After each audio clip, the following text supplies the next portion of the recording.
ओम श्री गणेशाय नमः। जय भोलेनाथ। नमस्कार दोस्तों हिंदू धर्म में नाग पंचमी का विशेष महत्व होता है।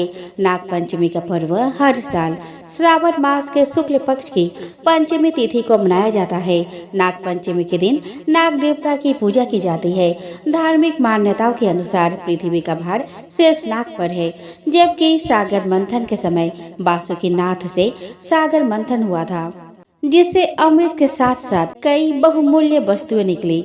नाग पंचमी के दिन नागों की पूजा इसीलिए करते हैं ताकि सांपों का भय न हो और वे हमारे और परिवार की रक्षा करे।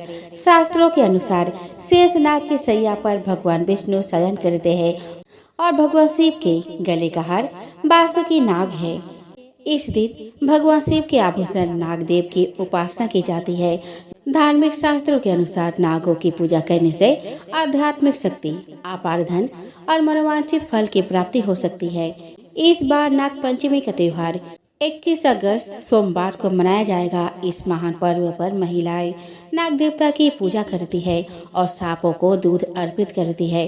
इस दिन स्त्रियां अपने भाइयों और परिवार की सुरक्षा के लिए प्रार्थना भी करती है। आइए दोस्तों, आप देख लेते हैं नाग पंचमी के शुभ मुहूर्त के बारे में। दोस्तों, हिंदू पंचांग के अनुसार नाग पंचमी का त्योहार श्रावण मास के शुक्ल पक्ष की पंचमी तिथि को मनाया जाता है। इस दिन पंचमी तिथि की शुरुआत 21 अगस्त को रात 12:21 पर होगी और पंचमी तिथि का समापन 22 अगस्त को रात 2 बजे होगा। नाग पंचमी का पूजा मुहूर्त सुबह 5:53 से लेकर 8:30 तक रहेगा। 21 अगस्त दिन सोमवार को नाग पंचमी की पूजा के लिए पूरे दिन भर शुभ मुहूर्त है। उस दिन आप नाग पंचमी की पूजा पूरे दिन कर सकते हैं। इस बार नाग पंचमी पर 2 शुभ योग बन रहे हैं। 21 अगस्त को प्रातः काल से लेकर रात 9:04 तक शुभ योग है। इसके बाद से शुक्ल योग प्रारंभ हो जाएगा और पूरी रात तक है। इस दिन का अभिजीत मुहूर्त सुबह 11:55 से लेकर दोपहर 12:35 तक है। आइए दोस्तों, अब हम देख लेते हैं नाग पंचमी का महत्व के बारे में। सांपों से स्वयं की और परिवार की रक्षा करने के लिए नाग पंचमी पर नागों की पूजा की जाती है। यदि किसी की कुंडली में काल सर्प दोष हो तो भी नाग पंचमी पर पूजा करने से लाभ मिलता है। उज्जैन का नागचंद्रेश्वर मंदिर साल में सिर्फ एक बार नाग पंचमी के दिन ही खुलता है। इस दिन यहाँ पूजा और दर्शन करने से काल सर्प दोष शांत हो जाता है। नाग पंचमी के दिन इस मंदिर में भक्तों की काफी भीड़ होती है। आइए दोस्तों, अब देखते हैं नाग पंचमी की पूजा विधि के बारे में। तो दोस्तों, इस दिन गृह द्वार के दोनों तरफ नाग का चित्र बनाकर या गोबर से सर्प आकृति बनाकर घी, दूध एवं जल से तर्पण करें। इसके साथ ही दही, दूर्वा, धूप, दीप, पूजा, माला आदि से विधि पूर्वक पूजन करें।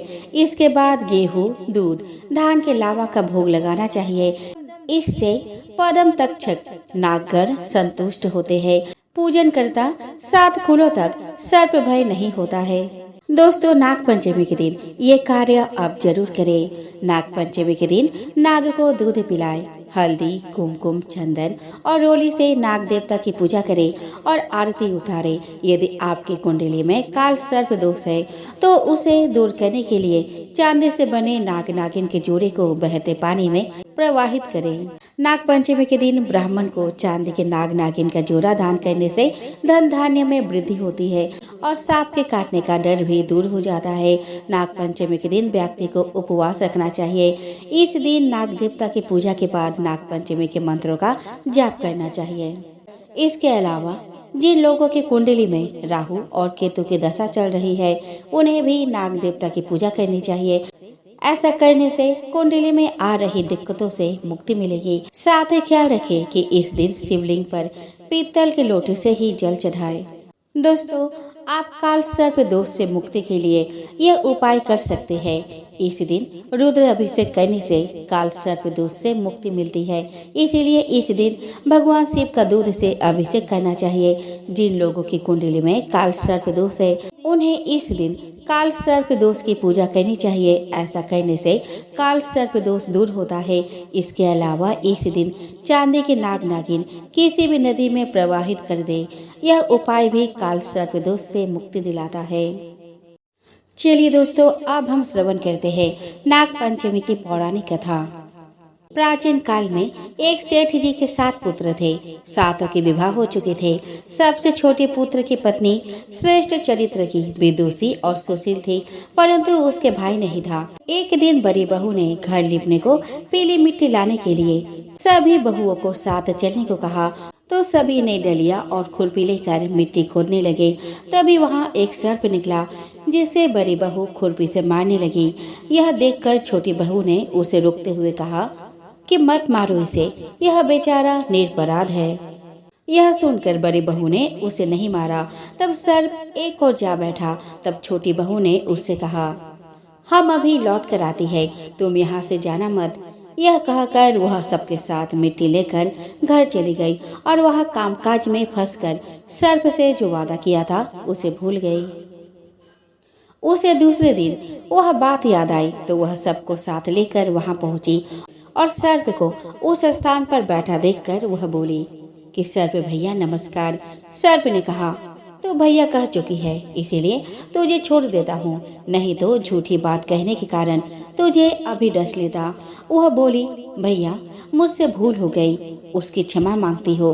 तब सर्प बोला, अच्छा तो आज से मेरी बहन हुई और मैं तेरा भाई हुआ, तुझे जो मांगना हो मांग ले। वह बोली, भैया मेरा कोई नहीं है, अच्छा हुआ जो तू मेरा भाई बन गया। कुछ दिन व्यतीत होने पर वह सर्प मनुष्य का रूप रखकर उसके घर आया और बोला, मेरी बहन को भेज दो। सबने कहा कि इसके तो कोई भाई नहीं था। तो वह बोला, मैं दूर के रिश्ते में इसका भाई हूँ, बचपन से ही बाहर चला गया था। उसके विश्वास दिलाने पर घर के लोगों ने छोटी को उसके साथ भेज दिया। उसने मार्ग में बताया कि मैं वही सर्प हूँ, इसीलिए तू डरना नहीं और जहाँ चलने में कठिनाई हो वहाँ मेरी पूंछ पकड़ लेना। छोटी बहू ने उसके कहे अनुसार ही किया और इस प्रकार वह उसके घर पहुँच गई। वहाँ के धन ऐश्वर्य को देखकर वह चकित हो गई। एक दिन सर्प की माता ने उससे कहा, मैं एक काम से बाहर जा रही हूँ, तुम अपने भाई को ठंडा दूध पिला देना। उसे यह बात ध्यान न रही और उसने गर्म दूध पिला दिया, जिसमें उसका मुंह पूरी तरह से जल गया। यह देखकर सर्प की माता बहुत क्रोधित हुई, परंतु सर्प के समझाने पर शांत हो गई।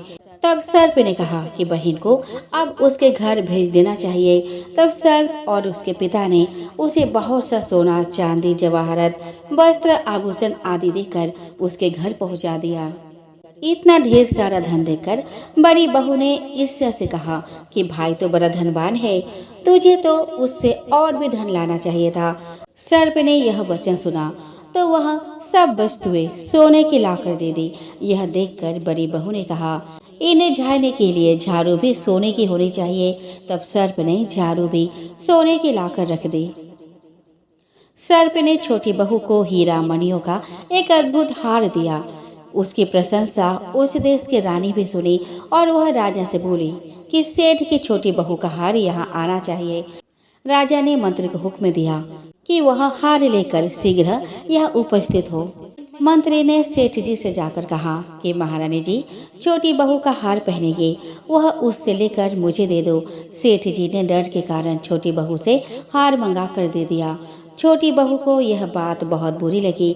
उसने अपने सर्प भाई को याद किया और आने पर वह प्रार्थना की, भैया रानी ने हार छीन लिया है, तुम कुछ ऐसा करो कि जब वह हार उसके गले में रहे तब तक के लिए सर्प बन जाए और जब वह मुझे लौटा दे तब हीरो और मणियों का हो जाए।